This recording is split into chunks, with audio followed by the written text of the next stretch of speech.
There are a lot of post-apocalyptic stories out there. Also, when I say a lot, there is a lot in this genre. There are video games, books, tabletop board games, random short stories on the internet, Pinterest posts. I've only scraped the tip of the iceberg. These stories are very common, but each hit very differently, bringing something new to a genre that can easily become stale. Over the course of spring, I came across this one anime that is truly one of a kind and adds something to a genre that I love so much.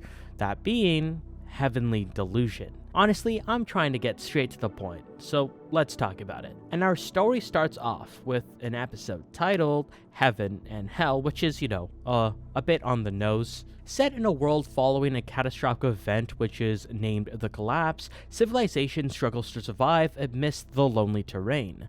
Two sections have been shown where both worlds are unaware of each other's existence. One exists within the safety of walls, devoid of any danger or depravity, whereas the other showcases the depleted version of society, desperately scavenging for basic resources. Despite other stories that unveil what happened to the world right off the bat, this anime does something different. A staggering difference can be seen from the first episode, as few students enjoy the education and other facilities provided to them. On the other hand, there are people outside those walls who fight over the bare minimum for required survival. However, these people are not completely uninformed about each other's presence. There is this idea of a land called Heaven, which is a safe place for everyone. My first viewing, I had no idea if the events of the school took place at the same time or in the future as our main characters exploring a rust-filled Tokyo. Curiosity will play a key role in the story's development as a viewer. There will always be room for asking questions, and those questions may be answered or not. The first characters we see are Tokyo and Mimihime, who are two high schoolers who appear to be normal teenagers. What initially seems like some weird slice of life anime set in space is actually a lot weirder. These kids seem normal. This kid draws some weird Lovecraftian horror creatures. This kid has conflicted feelings with this girl who can predict the future, which isn't that normal, but I can definitely understand how one can predict the future. And then there's this kid who has cooties or some shit. Damn, poor kid. Hopefully nothing bad ever happens to him. The outside world is very different. The outside world is a moss and rust covered apocalypse. However, we don't focus on just the setting. We focus on the people who live in that city. Maru and Kiriko are seen surviving in this new world that is familiar but so different than it once was. However, this isn't Japan anymore. This is a collapsed Japan. They are met with many dangers as they walk around to seek shelter. From humans to otherworldly creatures, threats follow them no matter what. A complex relationship between the two individuals is mildly teased, as they are neither related by blood nor connected by any other bond, and I truly love stories where it's about an older person taking care of a child or a young person in hopes of saving humanity or something like that. The two stories that really come to mind are Logan and Last of Us. These two stories are about two grumpy old men who are tasked with the impossible to take care of a child and restore some aspect of humanity. And that in itself is a story I love. There's a sense of care and love when creating those stories. And for Heavenly Delusion, even though there is a small age gap, I still like that dynamic. The animation is great and the voice acting is spot on, and I'm a sucker for these stories. One can easily call this a slice of life anime as we watch Maru and Kiriko walk in an empty city. They meet different kinds of people and things, like this pet bird. Oh, what the fuck? This right here is a Hiroko, and it's very creepy, right out of a Resident Evil game. For context, these kids went here and talked to this lady who warned them about this bird. And this woman told them, hey, you should not fight this creature and you should just sleep through the night. These kids don't listen and, well, they start fighting this bird. Okay, this right here is a bird, but it's a hodgepodge of different parts. It can morph and change its head into all sorts of different shapes. This creature is like from The Thing, but even more grotesque. This is a weird Lovecraftian abomination, but oh my god, I love this part. This fight is made even more intense because of how well the characters work together. But the real shocker comes when we find out that the innkeeper has some sort of connection to the monster. It's a big reveal that raises a lot of questions about the monsters and what they're really about, because to the innkeeper, this bird is her son. It's clear that there is a connection between these two, but everything goes horribly wrong and you're not even left with any answer. This innkeeper straight up dies, and now Kiriko and Maru are forced to go somewhere else. There's a back and forth between two different stories, Maru and Kiriko's story, as well as Tokyo's story within the confinements of a weird boarding high school. This weird boarding school is a lot weirder than one might assume. All these kids actually have some weird supernatural ability, like these kids. And you have Maru who can destroy hearts. However, I don't know if Maru came from this boarding high school. Where did he come from? Nothing much is explained in the first few episodes, but it slowly unravels, and I really find that satisfying.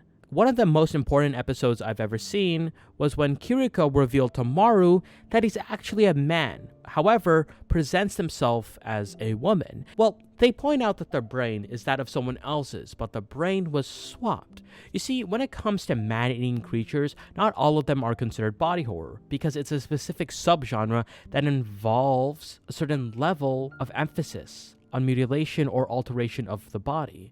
Heavenly Delusion is a great example of this subgenre, using the visuals, narrative, and action scenes to create a terrifying organic atmosphere between the threat of man-eating creatures and the characters. And we see time and time again of these weird monsters slowly absorbing humans, and it's disgusting, it's slow, and it's truly horrifying. We get a flashback of Haruki, a young boy who faced this weird monster. He is absorbed even slower, with the monster's pale white flesh seeping to creep out and absorb his limbs. It's terrifying because there are no visible teeth or biting, just the slow absorption of matter. When Kiriko intervenes and frees Haruki, the visual direction is intentional. The flesh is ripped up close, but there's a haunting sense that Haruki hasn't necessarily been pulled out, but merely torn off. Heavenly Delusion can be explicit, but understands the power of imagination. This anime can be described as a horror anime, but it doesn't just end one terrifying moment of body horror. You see, Haruki survives an attack from a man-eater, but at the cost of their life, and they end up in the body of Kiriko, a loved one. And this scene takes place in a hospital, a place of safety, but quickly turns into a setting of horror. The acute and specific horror of the situation has several layers to it. What can Kiriko possibly do now? Live a life that doesn't even belong to them? It's scenes like this that makes you want to take a breather, but you need to watch more and find out how these characters move forward. The idea of brain swapping is so scary to me, because how do you even react when you're not even comfortable within your own body? Before I continue, Kiriko as a character and their story is definitely an allegory for a lot of people across the world. This anime explores a certain aspect of body horror and also not being comfortable in your own body, and it's a really interesting take too. The dynamics between Kiriko and Maru is something you always want to see in TV. Their interactions are truly so funny, from getting chased by dudes to weird fishman arm thing to bears. It's truly funny. Like, look at this scene for example. There are times when the show is incredibly funny, but it knows when to slow things down in a way that helps viewers understand how these characters face loss, pain, but also question their own actions. I may be reaching, but that's the whole point of anime video essays. I love being pretentious and acting like I know everything. You see, Maru is a character I find myself enjoying seeing. Although he has cool abilities, he also acts like any 15-year-old boy. He is mindful of his action, but is also incredibly socially awkward like your average teenager. He is like any other 15-year-old boy. Specifically League of Legends players, because they need to touch grass. During missions, Maru has been tasked with dealing with monsters, but during the 8th episode, something changes within Maru and how he behaves. When Maru is asked to kill a man-eater, he seems reluctant and displays hesitation. However, he gets the job done because it does not just save his own life, but everyone around him. Only this time, he carries the heavy burden of the superpower as he is asked to do something that he never signed up for. He never really consented to having these weird powers of destroying hearts of other creatures. The character has not only evolved, but also is becoming more relatable to the viewers. Towards the end of the series, you start to reach the unraveling stage of Heavenly Delusion's precious mysteries. So our big questions turn from what are the answers to will these answers be worth it? And more specifically, does the series have anything important to say beyond its... We can't answer this question definitively because there is so much more content that needs to be produced within the anime, but also the manga because there is so much stuff that happens in the manga. Heavenly Delusion is very weird but ambitious. It has a wonderful cast of characters. The plot still remains unpredictable. There's still a few assumptions that can be made about the future. However, let's just talk about the present. The animation of the series remains top tier. The amazing camera work and angles add to the storytelling process and seamless progress from one scene to another. This definitely has that Ghibli feel, or that nice, simple 90s art style. Another aspect is the flawless character design that stands out from the rest. The change in the color palette and tone to showcase different emotions and feelings is done so well.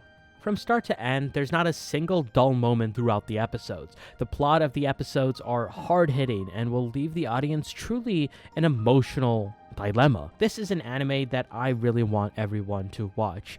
Even if you may not like it, give it a try, please. This is a once-in-a-blue-moon anime. Since all episodes are probably out, please watch it or rewatch it again. In a world filled with countless post-apocalyptic narratives, Heavenly Delusion emerges as a captivating and thought-provoking addition to the genre. Masakazu Ishiguro made such a brilliant series, and I'm glad it got the anime adaptation it deserved. Despite it being on Hulu, there's nothing much I can really say about that, but this anime is truly one of a kind. With its atmospheric storytelling, stunning animation, and impeccable voice acting, Heavenly Delusion keeps viewers on the edge of their seats, constantly questioning the nature of the world they're presented with, from the gradual unraveling of its mysteries to the nuanced character growth and thematic depth. This anime proves to be a refreshing and compelling experience for anyone, and for me who loves being this philosophical video essayist, I love this anime. As we journey alongside the complex characters and witness their struggles and trauma and evolutions, Heavenly Delusion leaves this awesome mark on me, challenging us to reflect on who we are and the choices we make in a world like this. It is a rare gem that captivates the imagination and demands our attention, solidifying its place as a standout series in every expanding realm of post-apocalyptic storytelling. And with that, I want you to rewatch this anime again, or watch it again, that is up to you. And with that, I will see you next time.